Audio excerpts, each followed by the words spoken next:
La succession de Gérard Collomb au ministère de l'Intérieur, les 60 ans de la Constitution de la Ve République, l'état du Parti Socialiste et son avenir, pour les européennes notamment, c'est avec Julien Drey qu'on va parler de tout ça ce matin, qui est conseiller régional PS d'Île-de-France.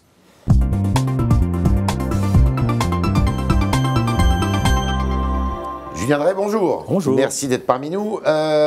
Qui pour remplacer Gérard Collomb à l'intérieur? Ça, c'est pas moi, il faut poser la question. Oui, ça je m'en doute, mais vous avez peut-être une petite... C'est quoi le profil d'un ministre, d'un bon ministre de l'Intérieur? Un ministre de l'Intérieur, c'est d'abord un personnage politique. Ça peut pas être un technicien. Ouais. Parce que Donc ça veut dire que ça exclut les grands flics, les choses comme ça? ça n'a jamais bien marché. Ouais. L'exemple de Claude Guéant a été la démonstration. D'accord. Parce qu'il y a une autorité à avoir. Et quand on sort du sérail, l'autorité, on ne l'a pas forcément, parce qu'il y a des liens amicaux, fraternels, tout ce que vous voulez, qui pèsent.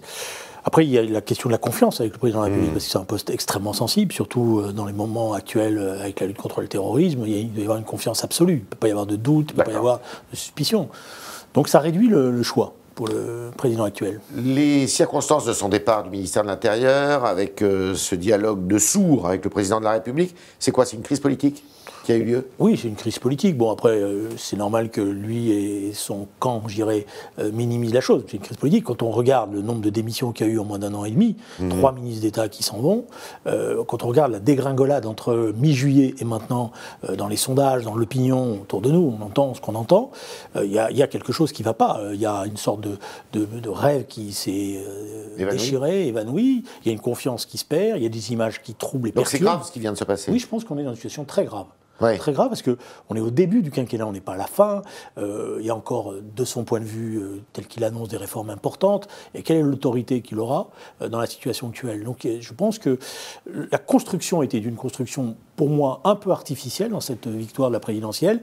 Et il n'a pas réussi à la stabiliser. Elle s'est détricotée très très vite. Par sa faute? Oui, par sa faute, par une concentration des pouvoirs, par le fait qu'il a voulu, je dirais, jupitériser les institutions. Et on voit bien ce qui est en train de se passer. L'isolement auquel conduit ce type de situation, la difficulté de comprendre les choses, la manière dont il a géré cette affaire qui aurait dû être une non-affaire, qui est l'affaire Benalla, tout ça c'est une non-affaire, l'affaire Benalla? Elle aurait dû être une non-affaire, parce que normalement, la réponse dans ce genre de situation, je sais qu'on a beaucoup reproché à François Hollande ses hésitations, mais dans ce genre de situation, je prends l'exemple d'Aquil Morel où il y avait un problème, même si on peut avoir un jugement différent, il a tranché tout de suite. Voilà. L'affaire Benalla, ça doit se trancher en 24 heures. Il y a une faute. Il a tardé, il a fermé les yeux. Il y a une tentative de protection, d'organiser une protection, de jouer avec le système institutionnel, de déstabiliser y compris le ministre de l'Intérieur. C'est pour ça que d'ailleurs, avec une certaine, je dirais une certaine légèreté, il vient nous faire croire qu'il n'était au courant de rien dans la commission d'enquête. D'accord. Bon. Alors vous parlez des institutions. Justement, on fête les 60 ans de la Constitution de la Ve République. Est-ce qu'en d'autres temps, eh bien justement, il n'y aurait pas eu un délitement du pouvoir exécutif parce qu'il aurait été moins protégé par les institutions? Enfin, ça protège sans protéger, parce qu'on voit bien que cette concentration fait que ça monte tout de suite, je dirais, au sommet, et que la crise d'autorité, elle conduit tout de suite à des doutes, à des interrogations. Je pense que le pouvoir personnel est un mauvais pouvoir. Ouais. Je pense que dans le monde moderne actuel, c'est le pouvoir collectif qui est fort. C'est la concertation, la capacité de s'expliquer, d'expliquer. Et l'intérêt des régimes parlementaires, c'est que, effectivement, il y a tout de suite cette confrontation. Dans un régime parlementaire, l'affaire Benalla, elle commence tout de suite à l'Assemblée. Le Premier ministre est obligé de rendre des comptes, il rend des comptes tout de suite, et d'ailleurs, il est obligé tout de suite d'en tirer des conséquences, parce qu'il sait que sinon, il ne va pas tenir. Tandis que dans un régime présidentiel, on joue à cache-cache, on met en place une commission d'enquête, dont on sait que pour une part, ceux qui viennent là ne disent même pas la vérité, etc. Moi, j'ai toujours été très critique à l'égard de ce système. J'avais, en son temps, dit avec Jean-Luc Mélenchon, avec Marie-Noëlle Lienemann, nous avions évoqué l'idée d'une 6e République parlementaire. Vous êtes pour? Oui, depuis longtemps, et je pense même que c'est un des éléments de reconstruction de la gauche. Oui. Je me rappelle d'une discussion que j'avais eue tout jeune avec François Mitterrand à la fin de son 2e septennat.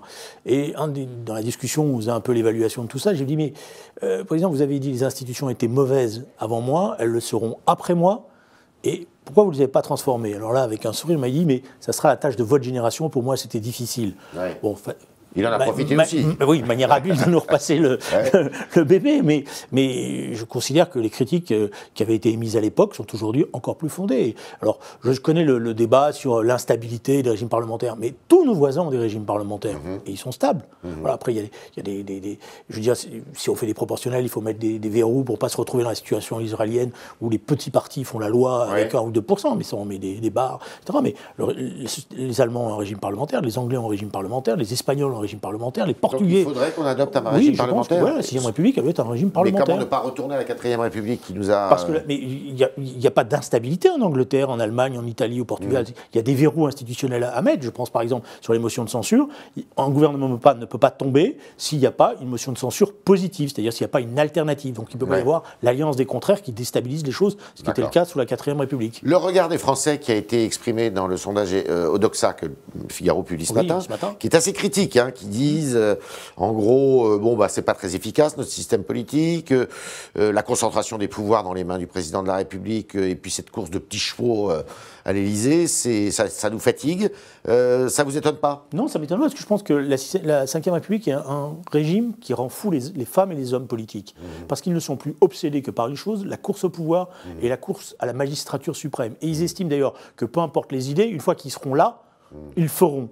Je pense qu'on voit bien, toute la vie politique française est polluée par ça. Il n'y a que ça, des ambitions personnelles. Et les gens, ils calculent à 10, à 20 ans. Moi, j'ai des souvenirs de responsables politiques tout jeunes qui me disaient déjà, mon objectif, c'est d'être candidat à la présidentielle dans 20 ans. Bon, c'est quand même un peu étonnant. Le président de la République qui est très bas... Si vous me permettez juste cette remarque, ça ne marche pas. Cette culture pyramidale ne marche pas. Voilà. Le président de la République qui est très bas dans les sondages, en popularité, en confiance, il peut remonter?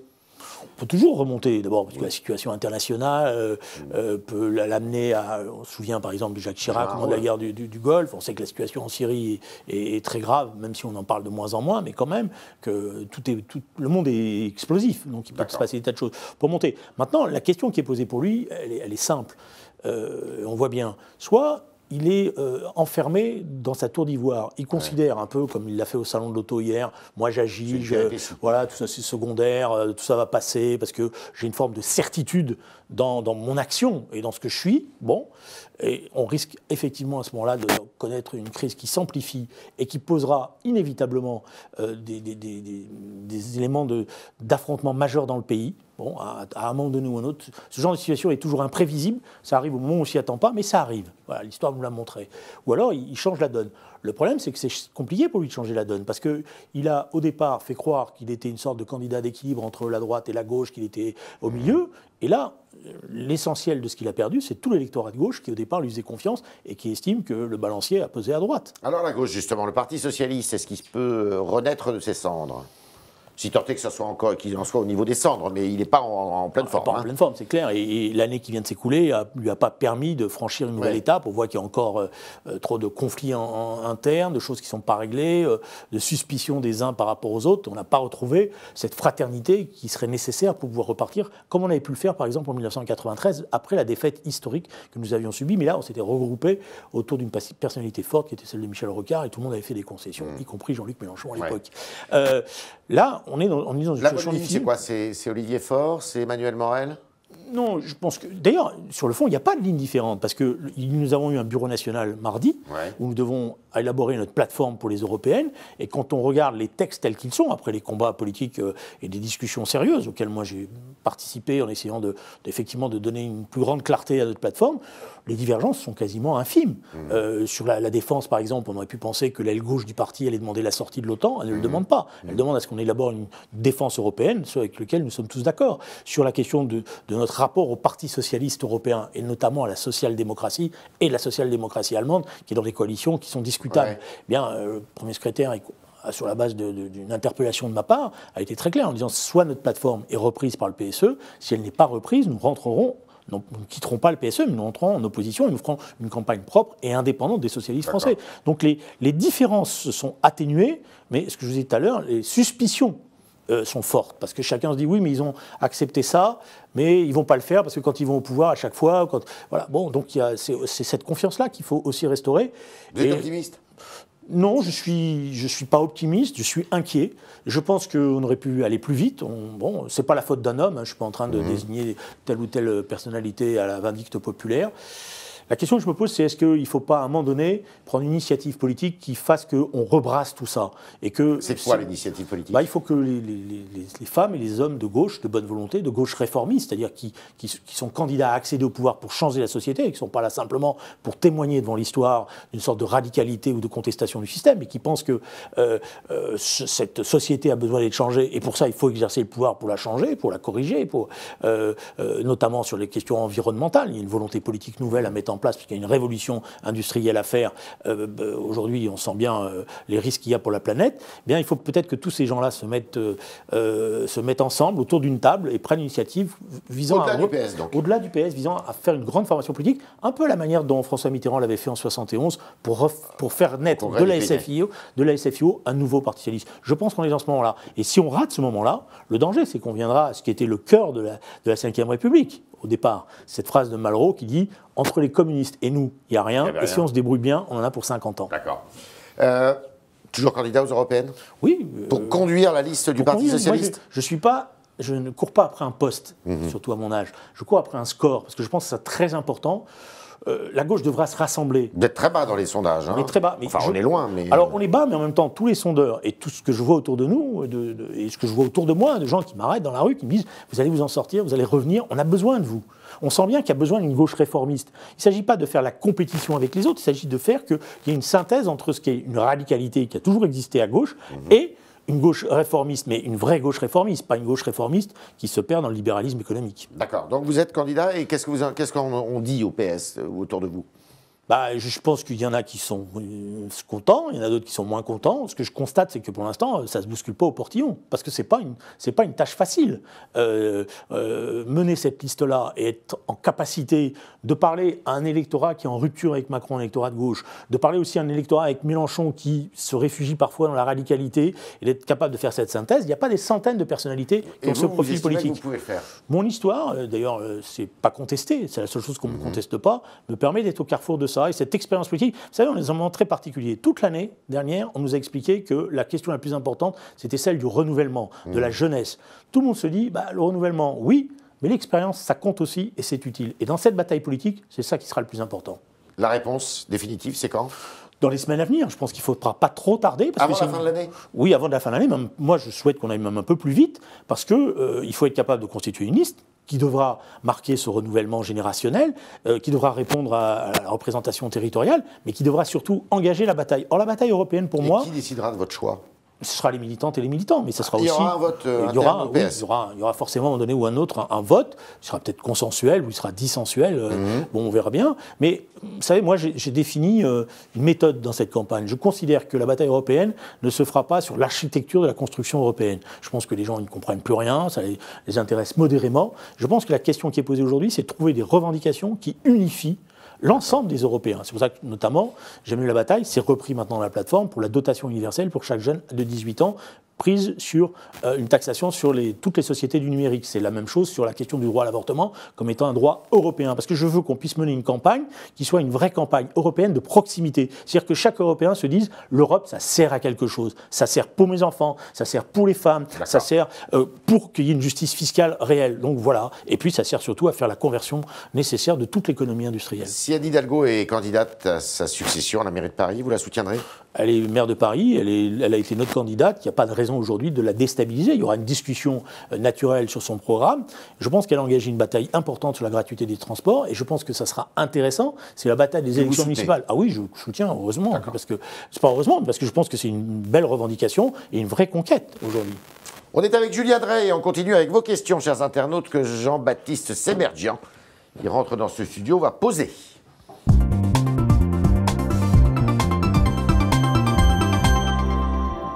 Bonjour Jean-Baptiste. Bonjour, bonjour Julien Drey. Chris, il vous verrait bien ministre de l'Intérieur, vous, ça vous dit ? C'était Sarkozy qui, en son temps, m'avait proposé ce poste-là au moment de l'ouverture. Et vous l'avez vraiment proposé? Oui. C'était ce poste-là? C'est-à-dire qu'il m'avait demandé... On savait qu'il vous avait approché pour être au gouvernement. J'étais témoin, donc j'invente rien, parce que j'étais dans une voiture, il y avait des amis à moi en même temps, on était en plein de deuxième tour de l'élection législative de 2007.